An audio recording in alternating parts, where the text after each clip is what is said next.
My daughter-in-law said I wasn't family enough for their trip, so I made sure she'd never forget what family really means. My name is Helen Langford. The moment Clara said I wasn't family enough, the room didn't erupt the way you might expect. It didn't turn into an argument. No raised voices, no dramatic reactions. It went quiet. The kind of quiet that feels heavy, like the air itself is holding its breath. She smiled when she said it. That was the detail that stayed with me long after the words faded. Not anger, not guilt, just calm certainty, like she believed what she was saying was reasonable. "This trip is just for real family," she added, gently placing her glass down like she had just finished explaining something simple. I turned my eyes to Noah. I didn't say anything. I didn't need to. I just waited. He didn't look up. His thumb kept moving across his phone screen, scrolling, tapping, avoiding. That silence from him hit harder than anything Clara could have said. I felt something shift inside me, not sharp, not explosive, but steady, like a door closing quietly. "I understand," I said. "I'm Helen. And I've learned over the years that people don't always mean what they say, but they always reveal what they believe. And I did, just not in the way they thought I did. Because in that moment, I understood something very clearly, something they hadn't considered at all. This wasn't a misunderstanding. This wasn't accidental. This was a decision. And decisions, I knew from experience, always come with consequences. The next morning felt strangely normal. Sunlight came through the same window. The same chair waited for me. The same coffee tasted exactly as it always did. But my thoughts were sharper than usual, moving in quiet, careful lines. I wasn't angry. That would have been simple. Anger fades. This felt different. I kept replaying Clara's words in my head, not for the emotion, but for the intention behind them. Real family. I had spent years making sure Noah never had to question what that meant. There were nights I stayed up working when I was too tired to think, weekends I gave up so he could have more, and choices I made that he would never even know about. Not because I had to, because that's what family does. So how did I suddenly fall outside that definition? I picked up my phone and opened the group chat for the trip. It was full of excitement. Photos of suitcases, screenshots of bookings, messages counting down the days. Everyone was included. Clara's parents, her cousins, even distant relatives. People I had met once, maybe twice, but not me. Then something caught my attention. Buried between messages were booking confirmations. And attached to those confirmations was a name I recognized instantly. Mine. I stared at the screen longer than I should have. Because that didn't just feel strange. It felt wrong. I didn't jump to conclusions right away. That's not how I handle things. Instead, I went to the one place I knew would give me answers without emotion getting in the way, my records. Everything important in my life has always been documented, carefully labelled, filed in order. Control isn't about power, it's about clarity. And I needed clarity now. The family trust file wasn't hard to find. It never was. I opened it and flipped through the pages slowly, not rushing, not skipping ahead, because details matter. They always do. The trust itself had been something I created years ago, long before Clara ever came into our lives. It was meant to protect Noah, to make sure he always had a foundation no matter what happened. Housing support, emergency funds, shared experiences like travel if approved properly. By me. Every time. So when I reached the section labelled with the trip, my fingers stopped moving. There it was. Approval granted. Authorization complete. Signed. By me. Except I had never seen it before. I leaned closer, studying the signature. At first glance, it was convincing. Too convincing. The lines were smooth, controlled, almost practiced. And that was the problem, because real signatures aren't perfect. They have hesitation. Small, natural flaws. This one didn't. Which meant someone hadn't just signed my name. They had studied it, learned it, copied it. And suddenly, this wasn't just personal anymore. I spent the rest of the afternoon quietly gathering information. No accusations, no confrontations. Just facts. I called the trust office and spoke to the manager who had handled my account for years. He knew my habits, my preferences, the way I reviewed things. Everything processed normally, he told me. Walk me through it, I said. He didn't question me. He simply explained each step. Submission, review, verification, approval, all documents matched your records, he added. That word matched stood out to me. Send me everything, I said calmly. Within minutes, I had the full digital file in front of me. I went through it slowly, line by line. Timestamps, login locations, access points. And then I saw it. The request hadn't come from Noah.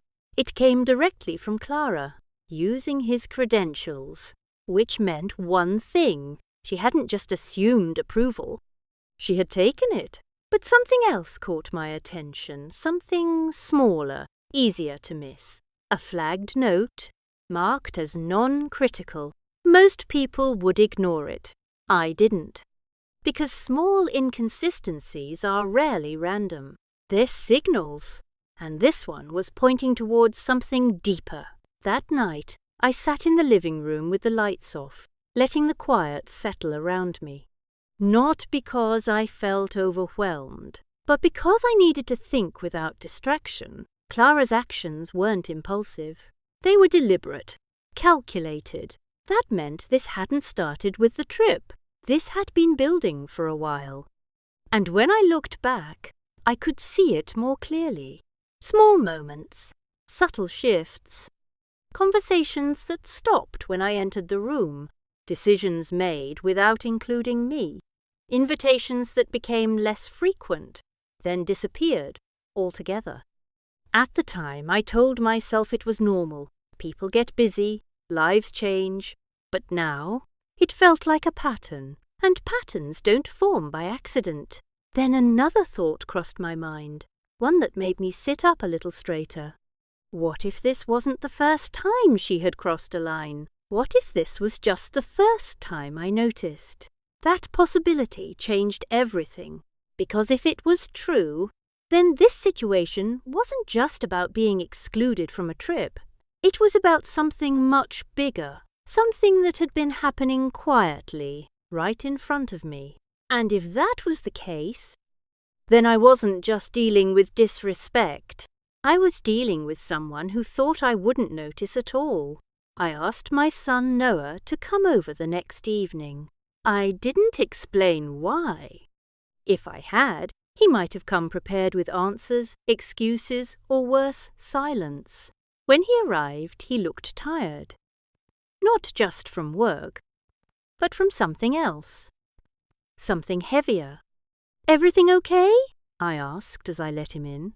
"Yeah," he said quickly. "Just a long day." We sat at the table like we had done 100 times before. Same seats, same space, but it didn't feel the same.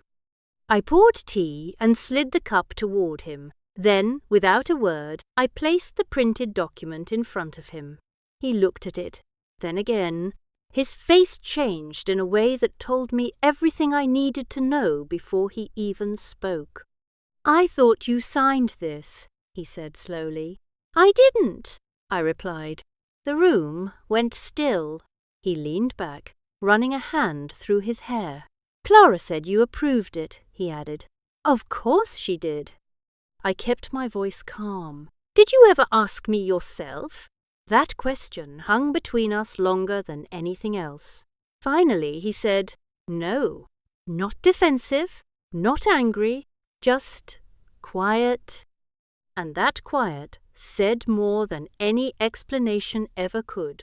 "Mum, I didn't think it was a big deal," Noah said after a while. His voice wasn't careless, it was uncertain, like he was trying to understand something he had already missed. I nodded slowly. "That's exactly the problem," I said. He frowned. "What do you mean?" "It means you didn't think I mattered enough to check," I replied. His head lifted quickly. "That's not true." "Then why didn't you ask me?" He opened his mouth, then closed it again. There was no good answer. "I trusted her," he said finally. "I'm not asking why you trusted her," I said. "I'm asking why you didn't trust me enough to confirm." That landed harder. I could see it in his face. Because this wasn't about choosing sides. It was about neglecting one. He looked down at the paper again, then back at me. "I didn't realize," he said quietly. "I know," I replied, and I meant that. But not realizing something doesn't erase the impact of it. And that was the part he needed to understand. Because this situation, this entire mess, didn't come from one mistake. It came from a series of small decisions, each one easier than the last. Until finally, they weren't small anymore. I didn't push him further after that. There was no point. He had reached the limit of what he could admit in that moment. Anything more, and he would shut down. So, instead, I changed direction. "Do you know how the trust works?" I asked. He nodded. "Mostly.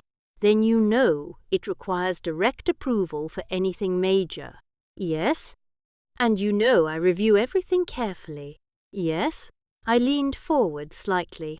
"Then why didn't it seem strange to you that something this large went through without me mentioning it?" That question stayed with him. Because this time he didn't answer right away. He thought, really thought, and when he finally spoke, his voice was quieter. "I guess I didn't want to question it," he admitted. That was more honest than anything he had said so far. Not wanting to question something is often more dangerous than not noticing it at all, because it means, somewhere deep down, you chose comfort over truth.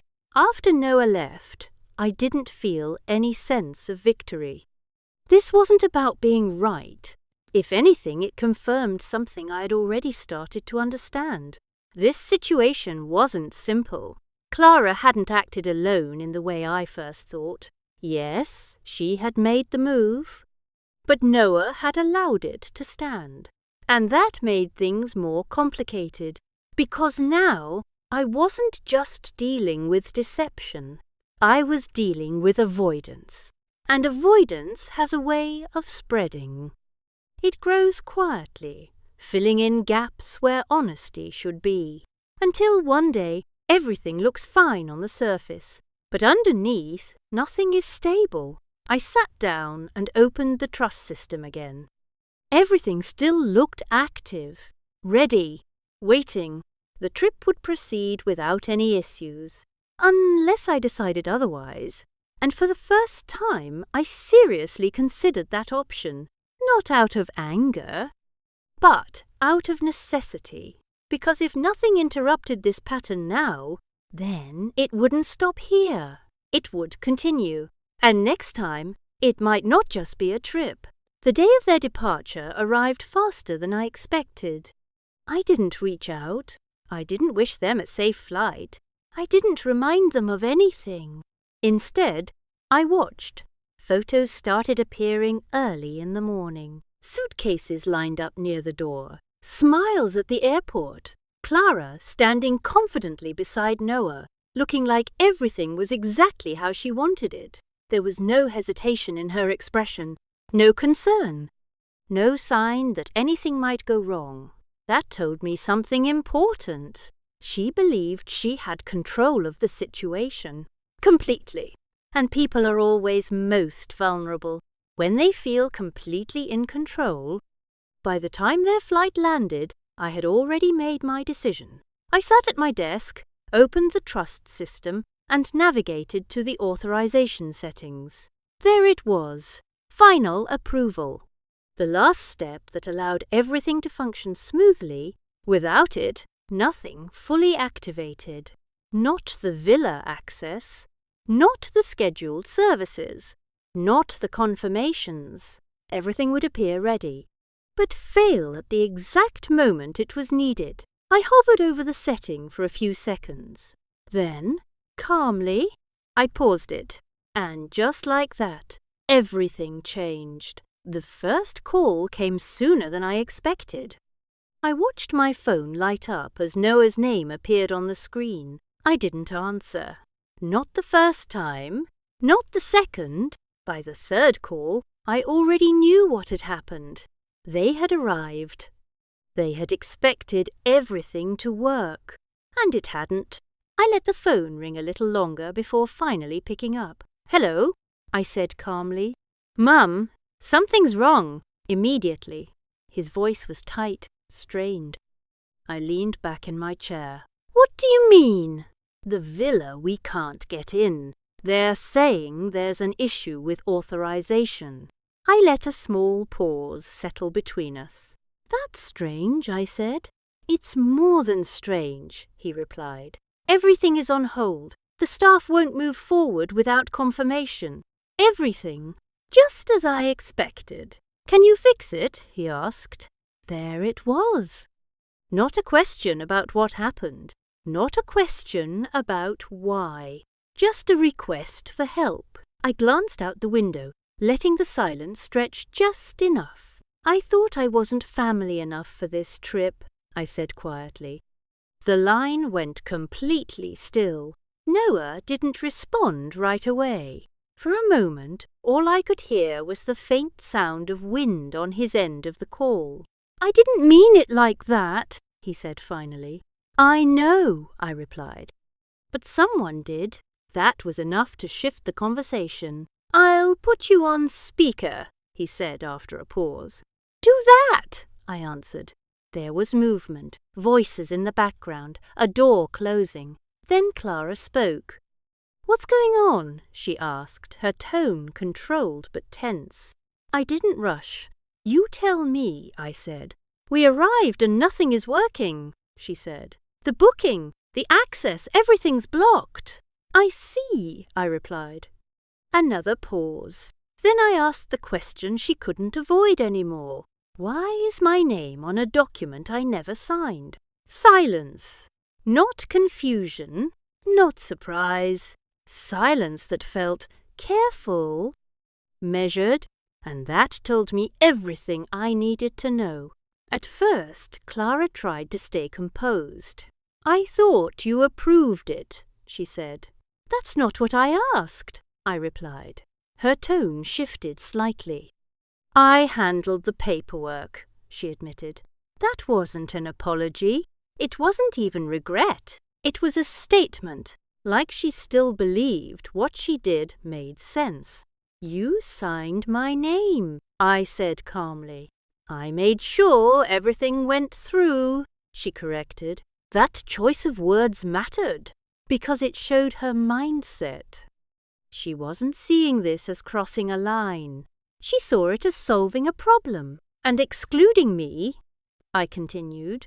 "That wasn't personal," she said quickly. I almost smiled at that. "Then what was it?" I asked. There was a pause. "We wanted people we're close to," she said. There it was again, that same quiet justification. Like repeating it would make it true. Noah spoke before I could respond. "That's not how it sounds," he said, his voice uneasy. Clara didn't answer him, which told me something important.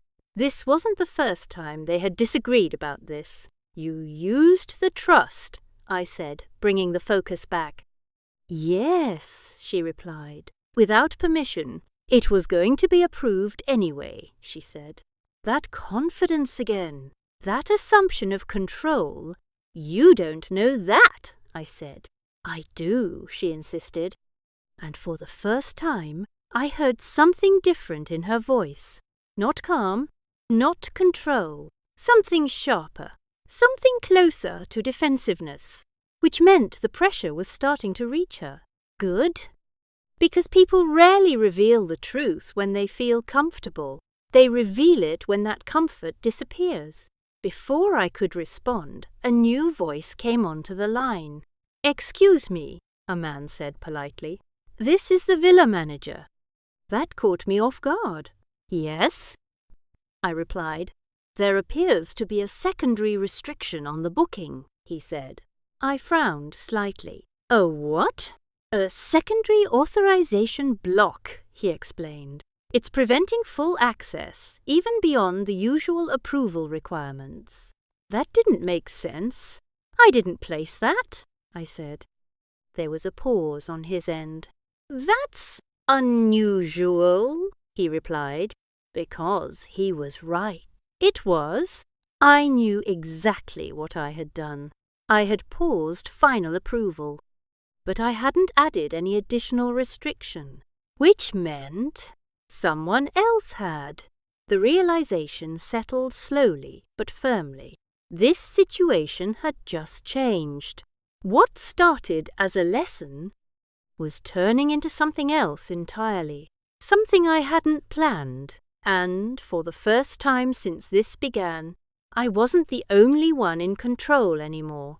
For the first time since this started, I felt something I hadn't expected.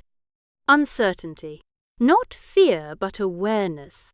Because I knew exactly what I had done. I had paused the final authorization that was controlled, measured, reversible.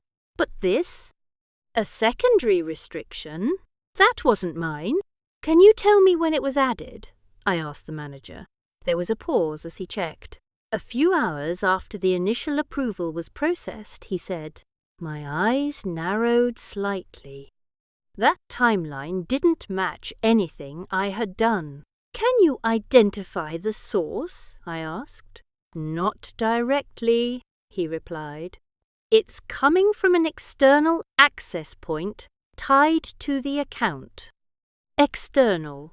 That word settled heavily, because the trust system was not something just anyone could access, which meant one thing. Someone had been given entry. "Clara," I said slowly, "did you share access with anyone?" There was silence on the line again. Longer this time. "Then I might have," she admitted. And just like that, everything shifted again. "Might have?" I repeated. "This wasn't something you forget." "This wasn't a small detail," Clara exhaled slowly. "It was just to help with the booking," she said. "Who?" I asked. Another pause. "My cousin," she said. That answer didn't sit right. Not because of who she named, but because of how quickly she said it. Too quick, like it was prepared. "Full access?" I asked. "No," she said immediately. But I didn't believe that. Because systems like this don't allow partial interference at that level. Whoever accessed it had enough control to add restrictions. And that meant full entry. "Clara," I said, my voice steady, "this is no longer about the trip." Noah spoke quietly. "What's happening?" I didn't soften it. "The trust has been compromised," I said. That word landed hard. Compromised. And suddenly, the situation wasn't just inconvenient anymore. It was serious. The tone of the call changed instantly. No more defensiveness. No more control. Just tension.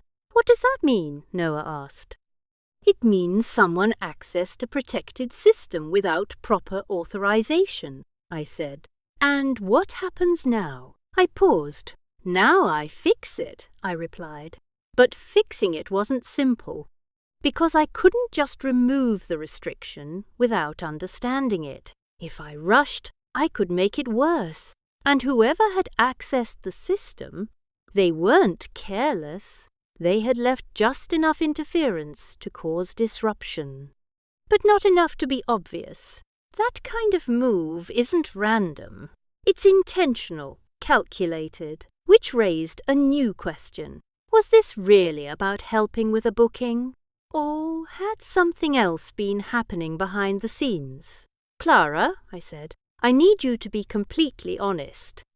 I am, she insisted. No, I replied calmly. You're being careful. That's not the same thing. Silence. Noah didn't interrupt this time. He was listening now, really listening.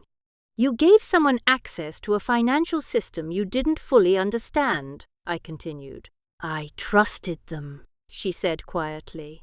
That doesn't make it safe, I replied. Her voice dropped. I didn't think. I know, I said. And that was the truth. She hadn't thought beyond the outcome she wanted. And now the consequences had caught up. I opened my laptop again, pulling up the trust system in full detail. The activity logs were still there. And now that I knew what to look for, it became clearer. There it was. A second access point. Unfamiliar, unverified, and tied to Clara's session. But that wasn't the most important part. The restriction wasn't random. It was targeted, placed specifically at the final execution level, which meant whoever did it understood the system, at least enough to disrupt it effectively. This wasn't just someone clicking around.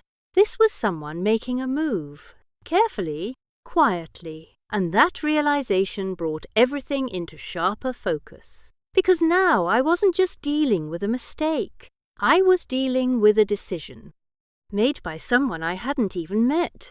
And the question wasn't just how to fix it anymore. The question was why it was done in the first place. I didn't rush to fix the system. That was the first thing they expected me to do, and exactly why I didn't do it right away. Because this wasn't just about restoring access anymore. It was about understanding what had actually happened. I studied the activity logs again, slower this time. Patterns stood out more clearly when you stopped looking for quick answers. The second access point wasn't random. It had logged in once, made a single adjustment, and logged out. Clean, efficient, almost like it was meant to leave as little trace as possible. But nothing is ever completely hidden. There was always something. And then I saw it. A small detail, easy to miss. A linked email tag embedded in the access record. Not a full address, just a partial identifier. But it was enough. I wrote it down and leaned back in my chair. Clara, I said, returning to the call, your cousin, what exactly do they do? There was hesitation. They help with online bookings, she said. That wasn't specific. Try again, I replied. Another pause. Then, quieter this time. They work in digital systems. That was closer to the truth. And suddenly, the situation made a lot more sense. Give me their name, I said. Clara hesitated again, longer this time. Noah spoke softly. Just tell her, she exhaled, then said it. The moment she did, I searched the identifier I had found. It didn't take long. Profiles, work history. And there it was. Not just help with bookings. System security, freelance access management. Someone who understood exactly how systems like mine worked. My grip on the phone tightened slightly. Clara, I said, you didn't just ask for help. You gave access to someone who knows how to manipulate systems. I didn't know that, she said quickly, but her voice didn't fully support her words. You knew enough, I replied. Noah sounded shaken now. What did they do? They didn't take anything, I said. Then why? To prove they could, I answered. And that silence that followed was different from all the others. This time, it wasn't avoidance. It was realization. Because now they understood. This had gone far beyond a simple decision. I'm locking everything down, I said. And this time, I meant everything. Full system reset. Access revoked. External links removed. I moved carefully, step by step, making sure no trace of that second entry point remained. Because once something like that happens, you don't just fix it, you reinforce it. You close every door. On the other end of the line, no one spoke. They were waiting, not just for the system to be fixed, but for what I would say next. Because now the situation had shifted completely. This wasn't about exclusion anymore. This was about trust, and how easily it had been broken. When I finished, I didn't say anything right away. I let the silence sit, let it mean something. Then finally, Noah spoke. "I'm sorry," he said, and this time it wasn't quiet or uncertain. It was clear, direct. Clara followed, her voice softer than I had ever heard it before. "I was wrong," she said. "No excuses, no explanations. Just that, and that mattered more than anything else she could have said, because for the first time, she wasn't trying to control the situation. She was acknowledging it. I restored the system after that.